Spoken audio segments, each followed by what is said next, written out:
ڈنگس سے خبر شامل کرتے ہیں۔ گلزار شہید چوک تا نشان حیدر چوک کمپلیکس روڈ کے 70% دکان مالکان نے اپنی دکانوں کو گرانا شروع کر دیا۔ سابق وزیر مملکت چودھری جعفر اقبال، سابق وائس چیئرمین ضلع کونسل گجرات چودھری شعیب رسا نے بھی اپنی متجاوز نشاندہی کے مطابق دکانیں گرانے کے لیے مزدور لگا دیے۔ منی پلازوں سمیت بڑے بڑے پلازوں کو گرانے کا سلسلہ جاری ہے۔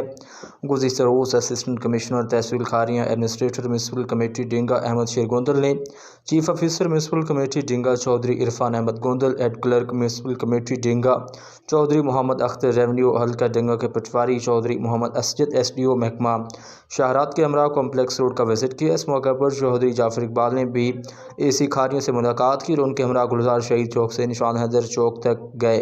اے سی کھاریوں نے بعد ازاں سٹی 53 کو بتایا کہ تجاوز آپریشن جاری رہے گا۔ امید ہے دکاندار جلد از جلد خود ہی دکانیں گرائیں گے تاکہ عمارتوں کا زیادہ نقصان نہ ہو۔